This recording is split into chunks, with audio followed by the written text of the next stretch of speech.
Hey, everybody, this is Perch. I don't know if I'm in the right mental state to do this video, but we'll give it a shot. Um, it's in a lot of cases, many of you will look at decisions that are made and you'll go, how in the world did we ever get here? Like, why was this the choice that was made? It's easy to look like I'll give you an example. And a lot of people, you've ever heard the expression "put lipstick on a pig"? It means you take something that's clearly fucked up, but you're going to try and paint it in the best possible light you can because that's the only thing that helps you go to sleep at night. That to make sanity out of something clearly insane. And so for example, the Krakoa era. If you just take a very clinical look, and this is advice, by the way, that will work in your job, wherever you are. I mean, many of you who are listening to this right now are not in comics. That's not your profession, but you have a job. And most likely you're faced with stupidity at some point during your job. And you look at it and you go, no one in their right mind would make the choices that are being made right now. But the thing you need to do that will help you both in your career, make more money, do better, but also just help you go to sleep at night, is to take a step back and say, well, the way we got here was through a bunch of choices that felt logical at the time, but when you combine them all up, they're clearly insane. So when you look at the Krakoa era of the X-Men, you have a title, the X-Men, that had been largely kind of diminished because the editorial direction or the management direction was, look, guys, we don't own the X-Men franchise. It was licensed off to 20th Century Fox. We've been bought by Disney. We can make billions of dollars off doing movies on the Avengers and Ant-Man and the Black Panther and all these other characters, but we can't make money off the X-Men or the Fantastic Four. We could make it in the comics, but that money is peanuts compared to what we'd make in the licensing and movies. And so, we don't control it. So therefore, it's better for us in the comic division to focus on the things that make direct money for our parent company, i.e. Disney. And so for many, many years, you saw the X-Men kind of diminished in, authority in favor of things that made Disney direct cash. So, and you can look at it in the titles. This is why they did the whole Inhumans experiment. They're like, what sells? What sells is misfit heroes who aren't quite accepted by society. Well, for many, many years, that's been the X-Men, but we don't own the X-Men. If we put out a comic for the X-Men and it's a really good story, 20th Century Fox can take that and they can, run with it, and we don't get the benefit. We can put out a comic and we might make a couple $100,000, but we're not going to make the, $1.5 billion that a good movie adaptation will make. So therefore, let's just kind of back away from that and, to kind of diminish the stuff we do not have the rights to and promote the stuff we do. And so that's how the Inhumans gets, where it gets to, and the X-Men kind of languishes. So for many, many years, you had the X-Men doing a variety of crazy things. And I recently went back and was organizing some of my comics, and I was looking through some of the X-Men books that were during this time period. The X-Men moved to San Francisco. The X-Men have an island. The X-Men, it was like Wolverine opens a school. There's a bunch of stuff that was clearly, in the interest of hindsight, was, well, let's make the best comics we can, but we're not going to invest a lot of money or time or attention into any of this and just kind of hope for the best. And that's what that was like. And then at some point, the people at Disney are like, we're going to buy Fox. We're going to buy these properties, so it's going to come back into us. We should probably put some attention back into this valuable IP, because as it turns out, the Inhumans didn't go over and people still like Wolverine, and, we should probably do something with that. And so in comes Jonathan Hickman, who is a writer that they like and respect, and they were in a bidding war with DC over Legion of Superheroes. And they get Hickman to come in, and Hickman proceeds to, reinvigorate the X-Men with, a big idea. And the big idea is like they can never die. They've got resurrection protocols. They're on their own island. They're owning the pharma industry, and it's it's different. And so Hickman comes in, and immediately House of X, Powers of 10 makes a lot of money and generates a lot of interest. And suddenly, almost overnight, and by the way, anyone who does business, if you're in a startup or tech company, people will tell you that if you suddenly gain market attention, like overnight, it's very dangerous because you'll learn all the wrong lessons. And I think you can see that a little bit with the X-Men. So they put this title out.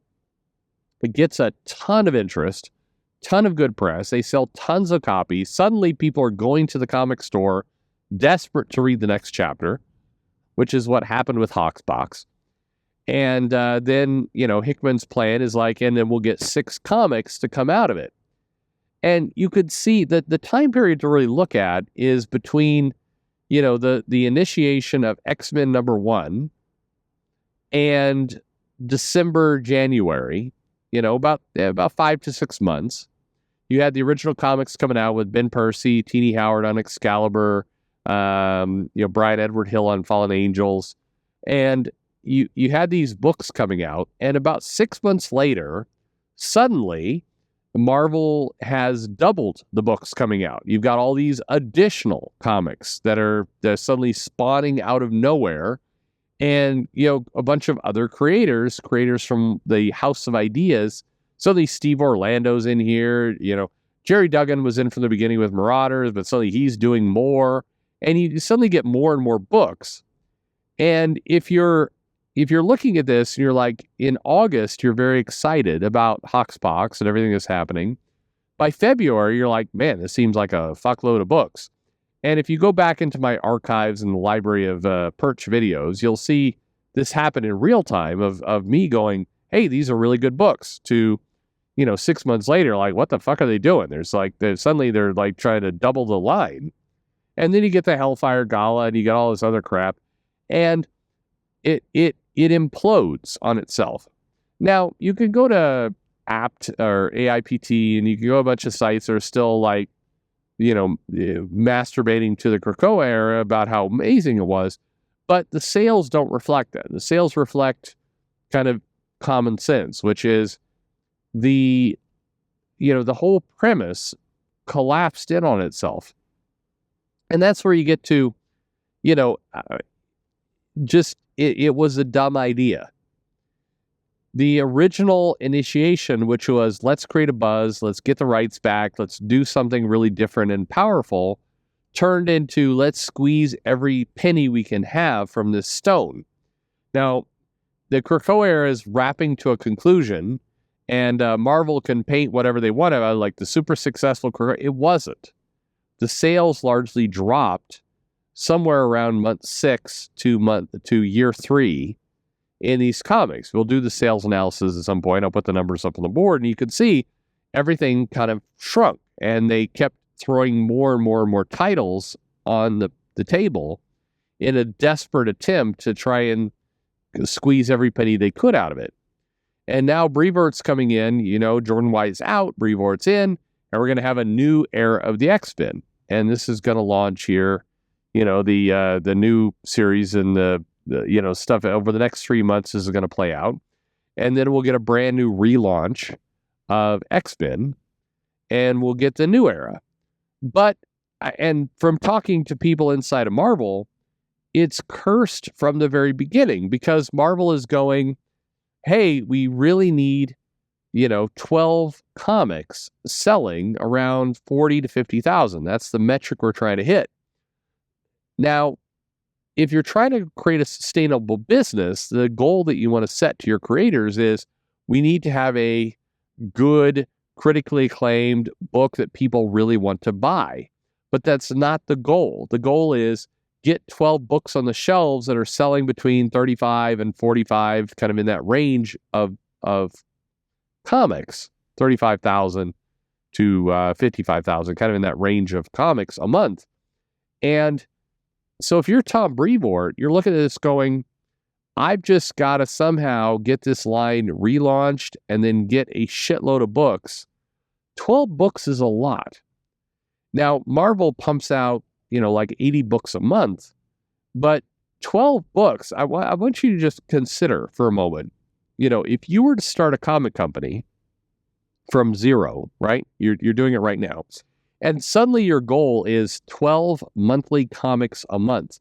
That is, if you're breaking it down, 3 comics a week that you've got to get a writer, an artist, an inker, a colorist, letter, all that kind of stuff. You got to pump this shit out. And at 22 pages a comic, that is a hell of a lot of comics. It's like 250 pages of material a month you've got to crank out. What's your story?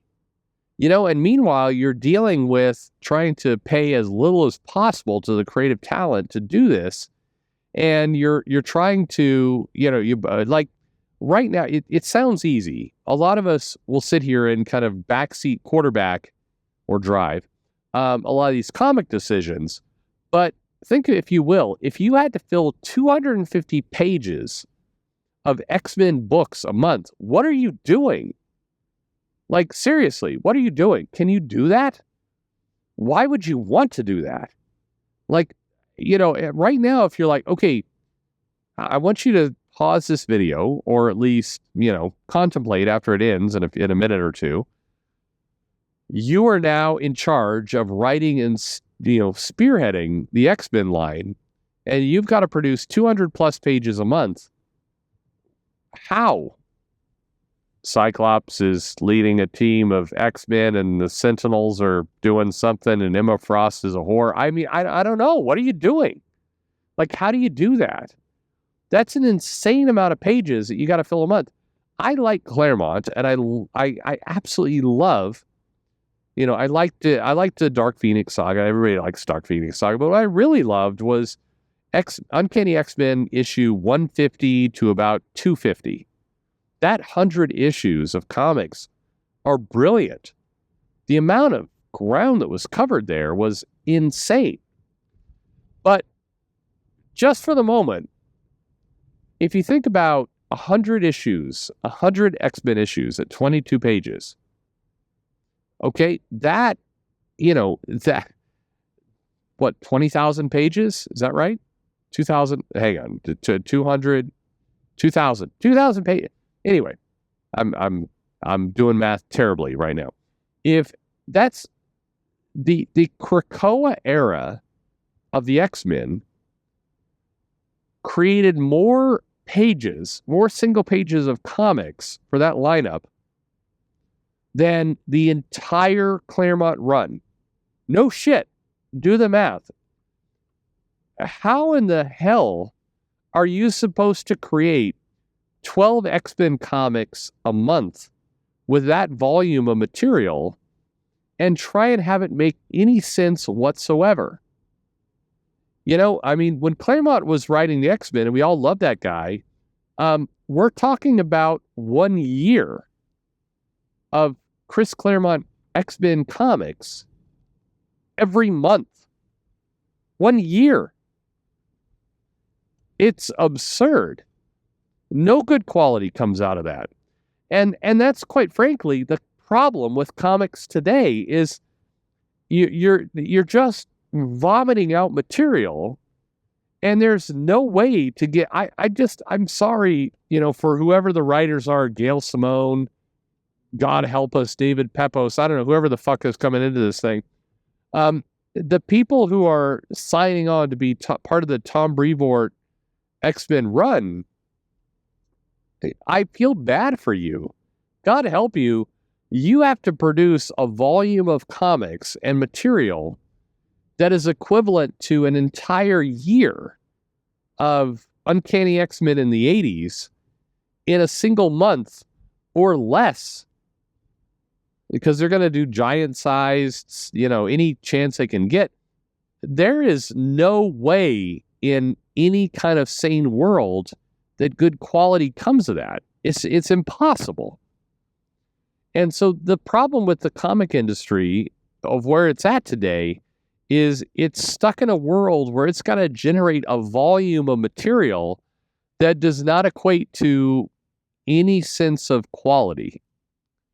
And I do believe that if you want to play in the superhero space, you want to play in comics, you do need to gravitate toward monthly books. I agree. But the chances of your success, if you're putting out one comic, one a month, to do, great creative team, good storyline, good pacing, good development, your chances of success are way higher with one book a month than 12.